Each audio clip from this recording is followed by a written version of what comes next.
page 17. Man the Hunted, Donna Hart and Robert W. Sussman, 2005. Primates, Predators, and Human Evolution. 1.1. Just another item on the menu. On the second day of January 2001, something occurred that has happened uncountable times before, something that has been happening, in fact, for millions of years, something that has influenced the way we humans act and the way we evolved. A woman was cross-country skiing along a popular lake trail near her home in Alberta, Canada. Rangers say a 132-pound cougar lay hidden under an evergreen. It watched her pass, then stealthily zigzagged behind her for nearly 150 feet.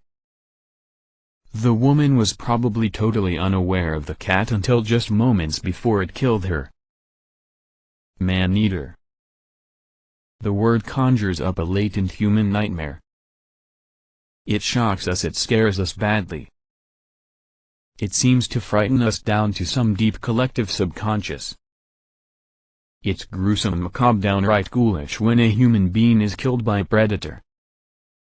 Newspapers report the event, books are written, movies are made, eyewitnesses are interviewed for more snippets about such an aberrant deed. A quick browse of the internet comes up with over 100 websites connected to the word man-eater. There is even a book entitled Man-Eaters that explores the wide world of man-eaters, creatures who regard Homo sapiens as just another noonday snack. During the relatively short period of written human historia, with weapons ever more efficient and living areas secured behind barriers to the natural world, we have come to think we should be exempt from attacks by carnivores, birds of prey, and reptiles. Those of us living within the rarefied atmosphere of Western civilization presume that our superior position in the hierarchy of the animal kingdom is unquestionable. And, truth be told, modern humans in the industrial world have suffered relatively little at the claws and teeth of predators. The human species excels in duality of thought. This comes as no surprise to anyone who has read the work of the famous anthropologist Claude L. Copyright Strauss. He theorized that all human cognition was based on dealing with binary contrasts or oppositions, left versus right, low versus high, night versus day, them versus us. We also seem to carry this duality into our feelings about predators. On the one hand, we humans, or at least those of us in Western culture, have a conception of ourselves as superior entities who exist on a plane above the rest of the animal inhabitants of our world. And yet, and here's the duality, we worry ceaselessly that inferior beings, such as predators, may harm us. Modern humans, with the help of technology, are able to ward off predation effectively, and mask our vulnerability as a species. As cited at the beginning of this chapter, there are times when people meet their demise from predators: the solitary jogger or cross-country skier attacked by a cougar, a tiger or leopard that preys on villagers in India, the two lions, made famous in the film The Ghost and the Darkness, that savaged railway workers, newspaper reports of crocodiles consuming humans from West Africa to Indonesia. The bizarre realization that humans get eaten comes hard to the Western mind.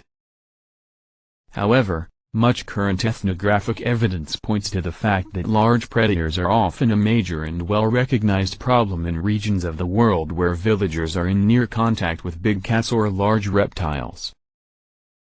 Perhaps there's more truth than we in the Western world would like to acknowledge, that the ultimate horror of being eaten alive is very real, by sharks, lions, leopards, tigers, bears, wolves, jaguar and puma. In South Asia, India and Bangladesh, in particular, there is a long history of dealing on a daily basis with predation by tigers and leopards. Before World War II and prior to independence for India, British colonial records listed 1,500 human deaths from tigers per year, and these statistics excluded the numerous princely states. One tigress was responsible for an incredible 436 human predations. The Sundarbans Delta of the Ganges and Brahmaputra rivers, a huge area of over 3,800 square miles of mangrove forest and islands that spans both India and Bangladesh, is notorious for its man-eating tigers. John C. Idenstikar, tiger expert at the Smithsonian Institution, commented in a speech he made at an academic meeting, "Tigers kill people. They don't kill people in every part of their range, and that might be interpreted as great restraint on the part of the tiger considering the abundance of this very vulnerable potential prey species." One area where tigers do eat people on a regular basis is the Sundarbans. During one decade near the end of the 20th century, between 1975 and 1985, 425 people were killed by tigers on the Indian portion of the delta and another 187 on the Bangladesh side. Plastic face masks constructed to be worn on the back of the head have been distributed by the Indian authorities. Locals wear them as a deterrent to tiger predation while they are boating through the swamps in the Sundarbans Delta. These masks help reduce tiger attacks because big cats like to stalk prey that are unaware of impending danger.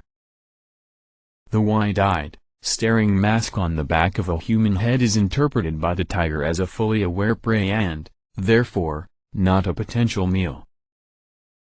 Dummy humans set in boats and wired with electric shocks are also used to deter tigers from the enticement of human flesh. The theory is that once a tiger has been literally and figuratively shocked by pouncing on an electrified human, that particular item will no longer be so appealing. Some of the other, more traditional Indian and Bangladeshi means to counter tiger attacks include fireworks, special shrines, and priests.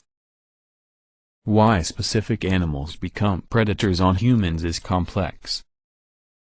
Predators are after the simplest avenue to a meal, and modern humans, even those in the undeveloped world, are usually dwelling in villages, inside houses, with weapons, and seldom make a simple target. We do not in any way want to portray carnivores, or reptiles, or birds of prey, as rapacious fiends that must be eliminated for the good of humankind. All predators are critical and necessary parts of healthy ecosystems. If we are going to save any of the wild places on Earth, predators are the keystone species that must be protected. Page 19.